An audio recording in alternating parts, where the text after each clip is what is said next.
Shane Nigam നായകനായി വരുന്ന ആദ്യ തമിഴ് സിനിമയായിട്ടുള്ള മദ്രാസ്കാരൻ നമ്മുടെ കിരീടമൊക്കെ പോലെ നായകന്റെ ജീവിതത്തിൽ സംഭവിക്കുന്ന കാര്യങ്ങൾ കണ്ട് നമ്മൾക്ക് അയാളോട് സഹതാപം തോന്നുന്ന ഹൃദയവേദന ഉണ്ടാക്കാൻ ശ്രമിക്കുന്ന ഒരു സിനിമയാണ്. പക്ഷെ വളഞ്ഞു വളഞ്ഞും വലിച്ചു നീട്ടിയും ട്വിസ്റ്റൊക്കെ ഇട്ടിട്ടും അവിടം വരെ എത്തിക്കാൻ സംവിധായകൻ വാലി മോഹൻദാസ് കിടന്ന് കഷ്ടപ്പെടുന്നുണ്ട്.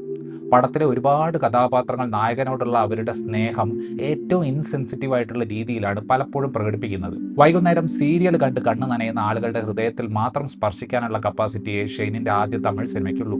സത്യ എന്ന സത്യമൂർത്തി അയാൾ ചെന്നൈയിൽ വെച്ച് കണ്ട് പരിചയപ്പെട്ട മീരയുമായി കല്യാണം കഴിക്കാൻ പോവുകയാണ്.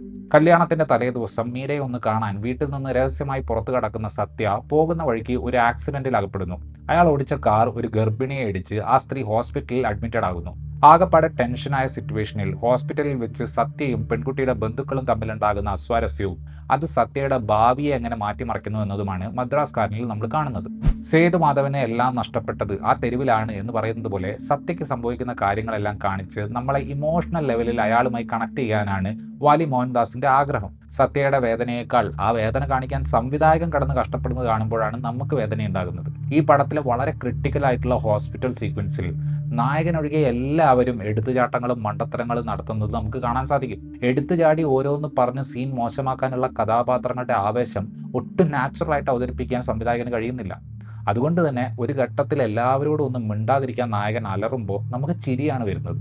ഈ പറയുന്ന ഒന്ന് സമാധാനത്തോടെ കേൾക്കാതെ എടുത്തു ചാടി ഓരോന്ന് ചെയ്തു കൂട്ടുന്ന പരിപാടി ഈ സിനിമയുടെ തുടക്കം തൊട്ട് അവസാനം വരെ നായകനെ ചുറ്റിപ്പറ്റിയിട്ടുള്ള എല്ലാവർക്കും ചെയ്യുന്നതുകൊണ്ട് ഒരു ഘട്ടം കഴിയുമ്പോൾ നമുക്ക് നായകനോട് സഹാനുഭൂതി ഒന്നും തോന്നില്ല. ഇമാതിരി ടീമുകളെ നീ ടോളറേറ്റ് ചെയ്തിട്ടുണ്ടെങ്കിൽ നീ അനുഭവിച്ചോ എന്ന് തോന്നുന്ന ലെവലിലേക്ക് കാര്യങ്ങൾ പോവുകയാണ്.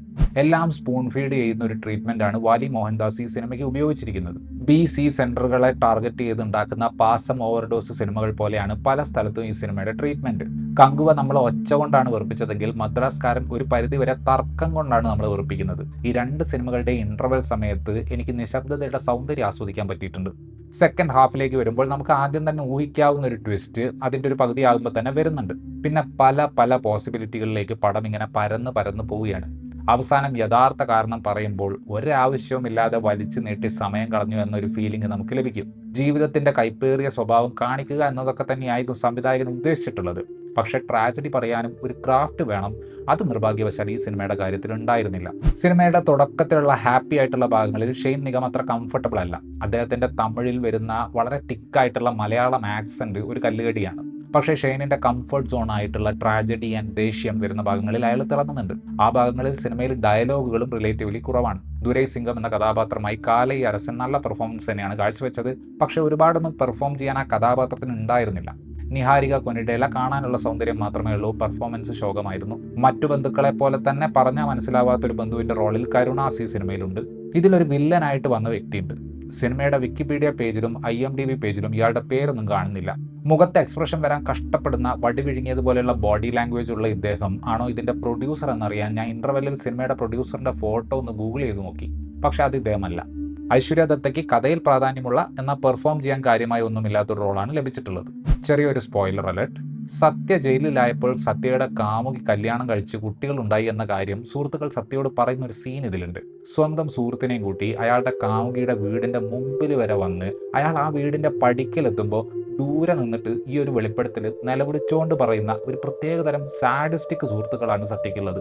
ഇമ്പൾസീവായ ബന്ധുക്കളും സാഡിസ്റ്റിക്കായ സുഹൃത്തുക്കളും വാലി മോഹൻരാജിന്റെ ഭാവനയിൽ നല്ല സപ്പോർട്ട് സിസ്റ്റമാണ്.